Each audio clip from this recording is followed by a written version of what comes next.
Alright, good day class and welcome in our chemistry class. Now we are in week 2. Now we will just continue our previous lesson about the properties of matter. Same thing, our goal is to attain the most essential learning competencies is that is to explain the properties of solids, liquid, and gases based on the particulate nature of matter. So shall we? Start with this activity. This is just a review. All we need to do is to classify the following as solid, liquid, gas, and plasma. All we need to do is to identify the following GIF or pictures shown. Number 1, what is that? Okay, all you need to do is to comment your um, answer in our chat box. Do not forget to indicate the number. Okay, number one, very good. That is solid. Yeah, very good. How about the number two? Yeah, if your answer is gas, you got it right because that is a clouds, no? Number three, an ocean. Sarap na mag-swimming ngayon. Lalo pa sa merap, painit ang painit. Ocean are considered as a liquid. Very good. How about this number 4? A car. Solid, liquid, gas, or plasma? If your answer is solid, let's see. You got it right. Number 5, what's that? It look like an ML, no? Nag-SS. Parang ano ng superpower. Okay? Is that a solid, liquid, gas, or plasma? If your answer is plasma, you got it right. Very good. How about this one? As you can see, the molecules, no? They're moving by means of vibration, no? Dikit-dikit, they are compact to each other. So what properties of that? That is a property of solid. Very good. How about this one? A television. Ito magiging libangan natin sa mga susunod na araw. That is an example of very good. Also a solid. How about this one? So you can see these are the molecules inside a container. They are moving quickly and in different direction. Kaninong properties kaya ito? Kay solid? Kay liquid kaya? Kay gas or kay plasma? If your answer, very good. Nakita ko sa mga comment section. Your answer is gas. You got it right. Very good. How about this one? They're moving closely together, not too far, not too close. Kaninong properties ito? If your answer is in liquid, you got it right. Very good. And always remember that you're the best. Halika, sabihin na intindihan ninyo yung previous lesson natin. Now, let us have a continuation of our lesson and then we will be able to know the history of matter, no? We all know that the history of the atom, that all matter consisted. Kinabuo daw to ng mga small uncountable particles called atomos. No? Bunubuo ang bawat matter ng atoms. Particulate nature of matter. It is came from the two great scientists, no? Kay Leucippus at saka Democritus. They are also a great philosopher. At sabi naman ni John Dalton, siya naman ang nag-propose ng atomic theory. At yun nga, pinatunayan niya at binigyan niya pa ng follow-up studies about the matter consists of the atoms nga naman. And also, the molecular theory of matter states that all matter is made up of small particles called molecules. Diba? Hindi lang basta pala atom, kundi mga molecules that there are spaces between molecules. Sabi sa molecular theory. And now, when we say molecule, these are the particles consisting of two or more atoms combine together in a specific arrangement. Okay pero pag sinabi natin molecules, pinagsamang dalawa or higit pa na atoms, it has an electrically neutral particle. And it's smallest particle of an element or compound that can exist independently. Like for example, this one. Okay, di ba? Molecule of water. We all know that the chemical formula for water is H2O, no? It consists of one hydrogen and, one oxygen plus two hydrogen, kaya nabuo si water. So, water is a form or an example of molecule. So, paano nga ba nangyari yan, sir? Now we will see the definition of the kinetic theory of matter. Always remember that matter is made up of the particles which are in continual random motion. Tuloy-tuloy ang pag-move, no? Molecules attract one another. That's why nakakabuo sila because they are moving, no? Now let us continue in studying the properties of matter.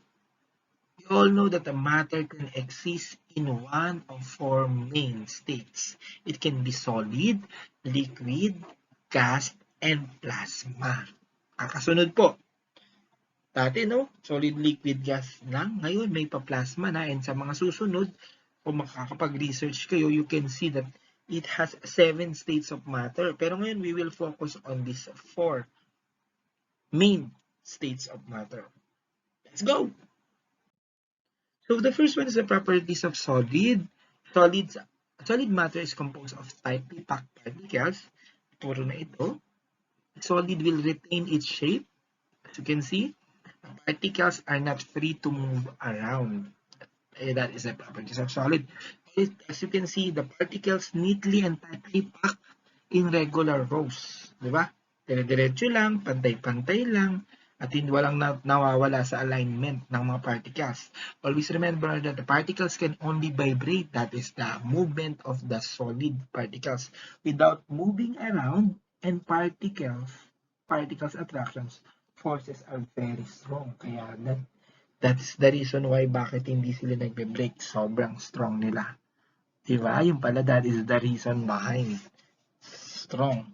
Ibig sabihin, solid lang sa kalam. Diba? Now, a solid can transform into liquid. From solid, and it will turn to liquid to the process of, sige nga, hulaan ninyo. I know na napagdaanan na natin yan sa mga previous grade level nyo. Starts with the letter M. Sige, comment your answer. Okay, very good. That is melting. Okay, always remember when a solid can transform into liquid, syempre nagkaroon ng melting. Best example is the melting ice. From solid, naging liquid. And a liquid can transform into solid through, o yung solid na liquid naman, na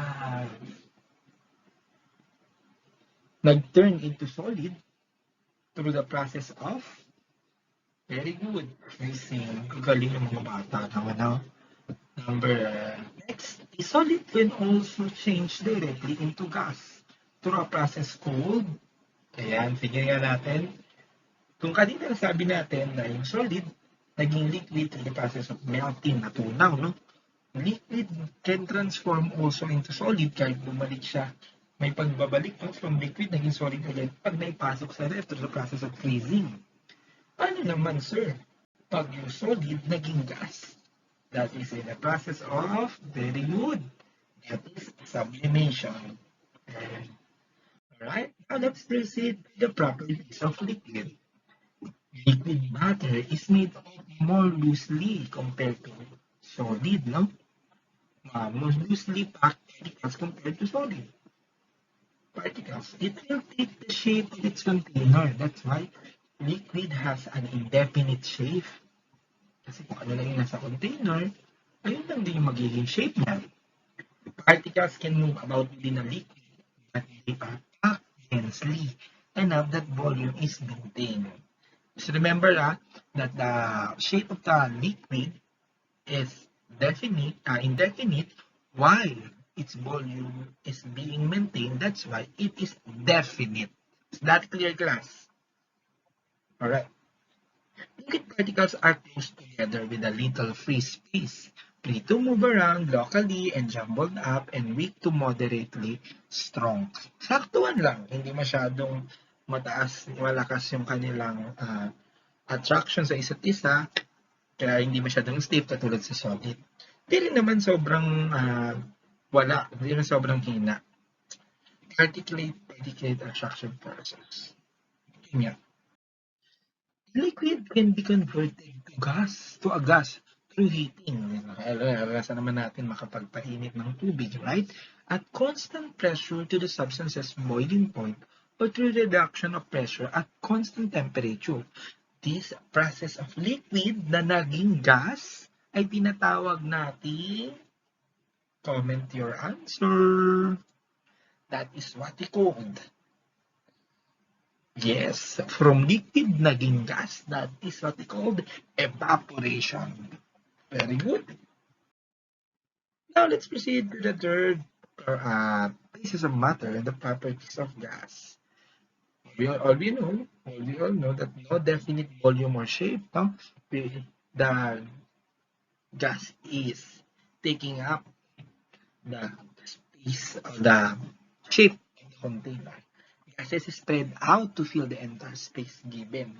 Di ba, napag-aralan natin na mas malaki pa yung space kaysa sa mismong molecules, particles ng gases. As you can see, can be squeezed together or compress and expand. Like what we can do in the balloon, di ba?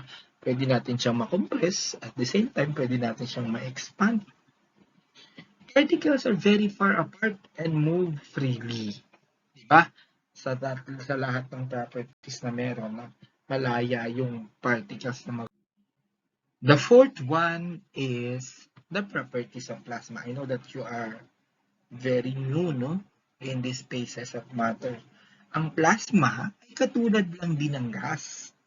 But particles are electrically charged. Meaning to say, merong charge yung mga particles ng plasma compared to gas. May kinikerry silang charges. They have an indefinite shape and volume like gas, extremely energetic compared to gas din. Mas mabilis itong mag-move since nga they are carrying the electrical, they are carrying charges. And lighting is a plasma. Oh, di ba nga electricity is we can relate it into lighting. Kaya ayun yung example natin kanina sa umpisa pa lang. Use in fluorescent light bulbs and neon lights. So, we can find or we can use the plasma, we can observe plasma in this example in a fluorescent light in your home and also in neon lights. Okay, that's property of plasma. Now let's have an activity time. So as you can see, I have here a table. All you need to do is to fill in with the correct term, no? May choices sa baba. Okay, would like to answer number 1, comment your answer. So, in solid, that is definite. How about the shape of the liquid? That is also, that is indefinite because it is copying or the shape of the container. Same thing with gas, that is in indefinite shape. How about the volume of the solid? The volume of the solid is, tingnan natin, definite or indefinite? Comment your answer. That is definite. You got it right. How about the liquid? The liquid has also a definite volume. But the gas, very good, that is indefinite. How about the relative intermolecular interaction strength? Diba? How about the interaction of these 3 pieces of matter, no? Relative interaction. It is a weak, moderate, or strong. How about in solid? Kanina, nabanggit na they are strong. Kanilang relationship, going strong. And the liquid, hindi masyadong strong, hindi naman weak, So, it is moderate. And the gas, as you notice, the gas, it is weak. Diba? Wala nga masyadong interaction eh. Kasi napakalaki ng space kaysa sa mga molecules. How about the relative particle position? Okay, the relative position, particle position of solid, saan dyan? Yung green, black, or yung orange? Okay, it is in contact and fixed place, di ba? Yung mga molecules, hindi naman masyadong magalaw. Kasi strong nga yung bond. Magkadikit-dikit lang. Okay, how about in liquid? Okay, in contact but fixed in place. In contact but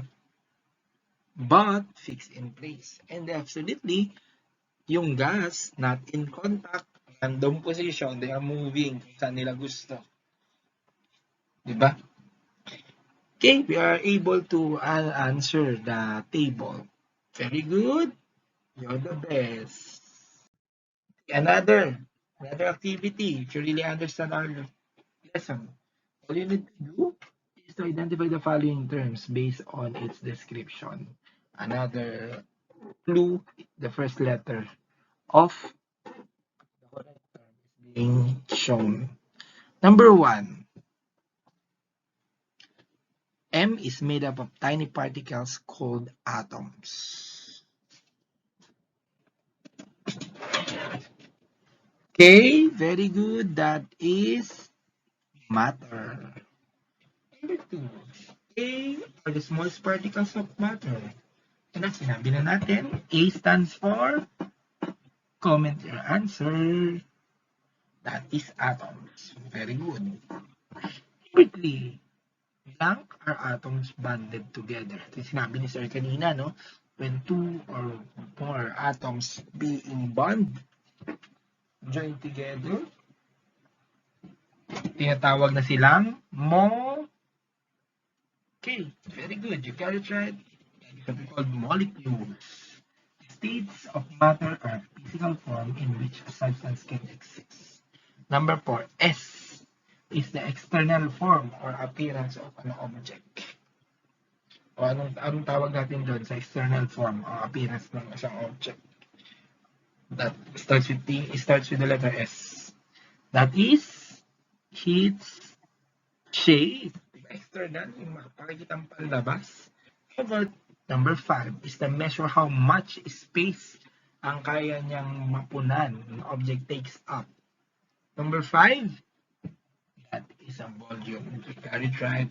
Congratulations. Once again, I gotcha.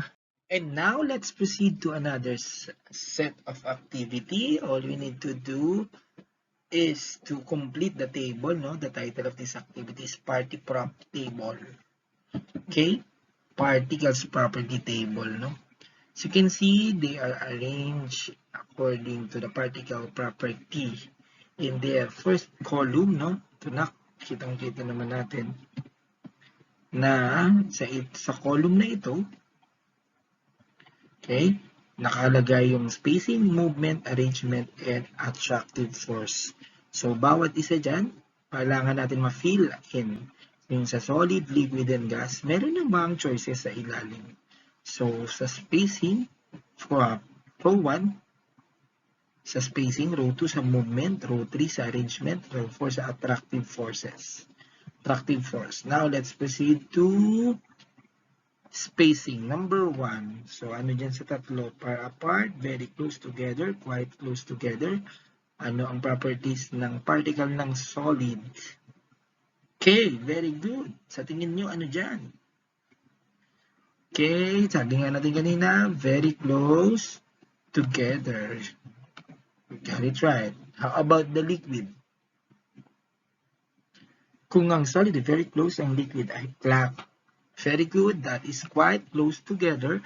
And definitely the gas, the particles of the gas, napag-aralan naman natin that they are far apart.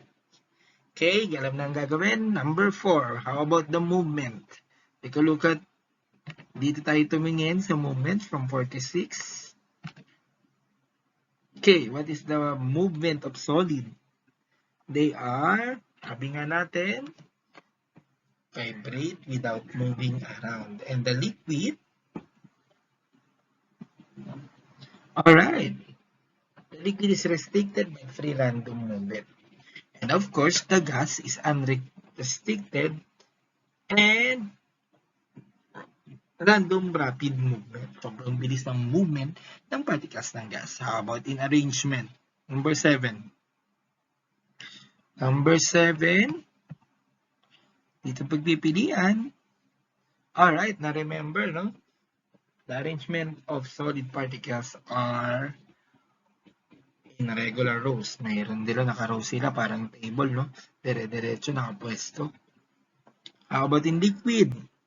If the solid is regular rows, the liquid are some, very good, some clumps, but most jumbled at random. And definitely, yung gas, completely randomized. Kahit saan, nakapwesto, hindi naka-arrange. How about the attractive forces? Which among the three belongs to solid? Ano ba yung properties dyan ng solid in terms properties ng particles ng solid in terms of the attractive force? Okay, sa kanina, sabi nga natin, solid lang sa kalam because solid has a strong attraction. Of course, the liquid, siya naman yung may attraction pero very, very weak lang. And of course, the gas, there is no attraction at all. Okay, very good. Because you're the best. Okay, final look on the states of matter. We have the solid, tightly packed, regular pattern vibrates but do not have from place to place. Liquid flows together with no regular arrangement. Vibrate more about the slide and pass each other. And tapos na well separated naman sa gas. Yung raw regular arrangement, tama naman. And the plasma has no definite volume or shape. It is composed of electrical charges. Yun ang kaibahan niya. And as you notice, class, each addition of energy creates a change in state. Kaya ibig sabihin, pag may plus E, pag nagkaroon ng additional of energy, there is a change in state ang possible mangyari. Yung solid, pag nagkaroon ng energy, it can be liquid. It turns into liquid. Yung liquid, pag nagkaroon ng energy, nag-additional of energy, it turns into gas. Same thing with gases. Pag nagkaroon ng energy, magiging plasma. So what do you call that process? That is what we called phase change. No? Yung pala yung nangyayari. Ibig sabihin, pag nagkaroon ng addition or the elimination of energy, nagkakaroon ng phase change. Now, let us proceed to study this phase. And now, class, let us study what are the different processes happens while we have phase change. Paano nga pa ito nagbabago-bago? Tara, let's study. Number 1, it's a process of evaporation. The phase change of matter from liquid turns into gas. The best example of this is boiling water, no? As you can see, pag nagkakape tayo, yung liquid, sobrang nagkaroon ng energy, or the presence of heat. That's why yung liquid nagiging gas. There's a phase change. Can you give another example of evaporation? You can type sa ating comment section. Next is the condensation. Condensation is a process when the phase change of matter from gas naman na naging liquid. Like for example, yung clouds, di ba? Pag umulan, clouds is a form of gas. Tapos pag umulan, dahil napuno na, no? Nagkaroon ng condensation, yung gas, it turn into liquid. Okay. Next is the deposition. Yan o, so you can see, phase change of matter from gas, it turns into solid. Gas naging solid? Yes. Pwedeng mangyari yon. Like for example, that one in the picture, no, the crystal, yun yung frost, no, na kung makakapanood kayo ng pelikula sa mga Hollywood, no, if you observe the window, siyempre pag mahangin dun, yung hangin o yung air, that is a form of gas, tapos nakakabuo ng ganyan. It will turn into solid. From gas, naging solid. You call that. Now, next is sublimation. The change of matter from solid na naging gas. The best example of this is the dried ice. Diba yung solid na ice, hindi na siya natunaw, naging gas na siya. Are you familiar with the dry ice? Same thing with the naphthalene balls, yung mga nilalagay sa aparador, no class? Hindi na siya nagiging liquid, pero napansin natin lumiliit yung kulay puti, yung para sa daga yata, para sa daga. Makikita natin na from solid, nagiging gas siya. Okay, next, melting. Phase change of matter from solid into liquid. Okay, as you can see in the example, the melting ice, diba solid yun? Because there is an energy applying dun sa ice na tunaw. That's why from solid naging liquid. And last process of phase change is the freezing. The phase change of matter from liquid turns into solid, freezing. As example, of course, yung napatigas na water o na naging ice. So these are the process of phase change. We have the evaporation, condensation, deposition, sublimation, melting, and of course, freezing. Do not forget those things. Okay, as you can see, okay, para hindi kayo malito, let's have some review. Okay. Yung solid, dito tayo magsimula. From solid, if you applying heat, of course, matutunaw. Through process of melting, it will become liquid. Okay, water, yung ice, no, naging water. And if you applying heat dito sa liquid, it will form as a gas. No? Then yung gas, pag na-release na yung heat, nawala na yung heat, it will form a deposition. No? Nawala na yung heat, nakapag-form na siya, nag-deposit na siya, naging solid. Okay, balik tayo, pabalik naman. Yung solid, pag naging gas, that is of course the process of sublimation. Pag yung gas naman, naging liquid, that is a process of condensation. And if the liquid, na-release na yung heat, syempre, pag na-release na yung heat, mas lalamig, so the process of freezing, nagiging solid. So that is the process of phase change. Okay, if you don't have any more questions, clarifications, realization in our lesson, wala na ba? And if wala na, thank you for listening. I hope that you gain a knowledge from our lesson for today. Thank you and God bless you all.